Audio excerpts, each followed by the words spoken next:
Well, good day my friends. Ted here and welcome to my channel. Sorry for the delay it's been. I know it's not been too regular that I've been with you, and I ask you to forgive me for that. It's been a busy time. Okay, so I'm back home. As you can tell, this is not a motorhome or a tent trailer out in the desert.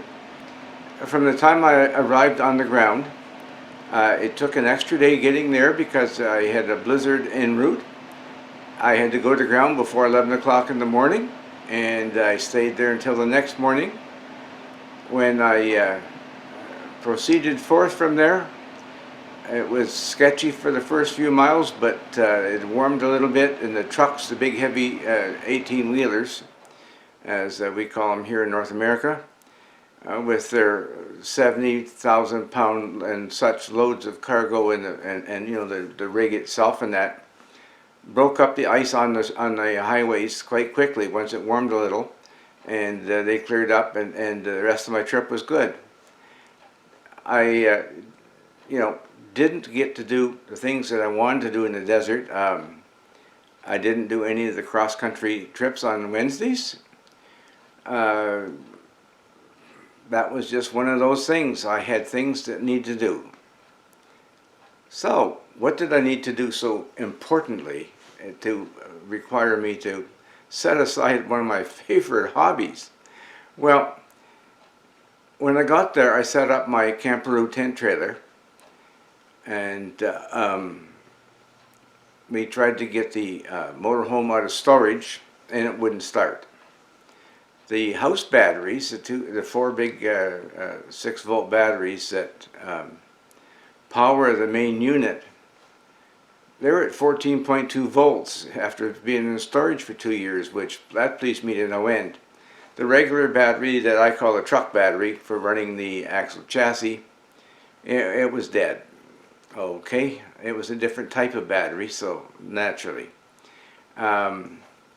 Boosting it, couldn't get it going. It turned out we had a fuel system problem, a serious one, and I'd already decided that the motorhome had to be gotten rid of. It wasn't serving me well any longer. Had many pleasant memories with it, but it was time for a change. So it ended up that I had a yard sale, so to speak, there. I was selling off things that had been in the motorhome for years, and some things sold, some didn't. Some didn't even try to sell them. We threw them out. And some things we donated to people, and some things to a charitable organization. And so the trip was 28 days in the desert. That campsite turned out not too bad. Visits with friends, all that kind of stuff that you get to, you get to into. And we end up leaving the motorhome in the hands of a friend to dispose of it with this documentation signed that he could do that, and that'll be finalized, everything there in the next week or two, I expect, with documents coming in the mail.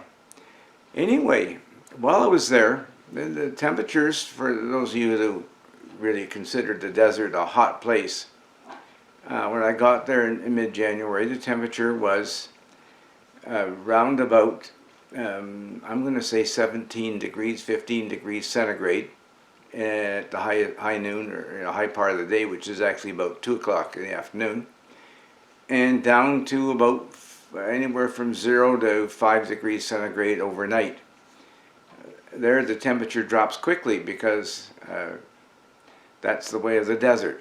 Humidity level was down between, I'm going to say, 22 and 35%, something like that.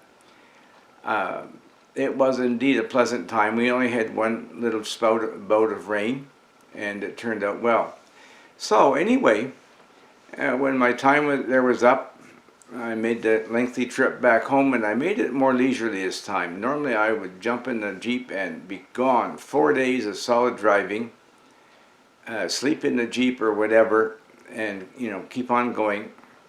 It's not a pleasant trip that way, and so this trip took a total of 6 days, 5 nights in motels to rest, relax, and enjoy the experience instead of just rushing off to get home in the snowbanks. And so it went. The accommodations we had varied from inexpensive and therefore quite sparse to almost luxurious, depending on your line of sight on that. And it was good. I got to go swimming in the pool. I got to use the whirlpool to do the old heat and jet massage in my back, my lower back, where I was injured years ago. That helped out a great deal. And all in all, it was a great trip home. So now that I'm home, well, there's things to be still cleaned up and that kind of thing. And we're doing that. My plans, well, I'm going to be introducing you to a frying pan I bought 3 years ago down in the desert at the nearby grocery store where I did my shopping. Give you a comparison of it with the Lodge cast iron 10¼ inch, I believe this designation. Then we're going to be looking at some other things. For instance, how big a frying pan can you use on a Pocket Rocket 2 with 100 or 110 or 220 gram fuel canisters? That was a good one. I tried it out, and well, I'll tell you what happened. The things I cooked, that was interesting too. All in all, it was great. Great fellowship, but it's great to be home with family and friends, and that's ongoing, and no plans to be gone in the near future. And we'll get hopefully outdoors. Today's a wind and blowing snow day, so I'm just decided to do this inside, relax a little bit. Still have the back aches and all that from sitting all those hours driving. It was about 3,400, almost 3,500 kilometers, 2,400 miles or so. And so any way you look at it, anything less than a super comfortable vehicle and a mature body, you can get achy. So that's it. That's what happened on my trip, and we'll be referring to things from time to time. Glad to be home, glad to be back with you, and I'm glad to have the Wi-Fi available here at home that I can watch your videos on my 42-inch or 41-inch, whatever it is, flat screen TV set. And it's a lot nicer than trying to watch them on a small cell phone. And the cell phone eats up your data too quickly. Couldn't do it that way. So I missed all of you, and I'm glad to be back. Be safe. God bless. Ted's Clear.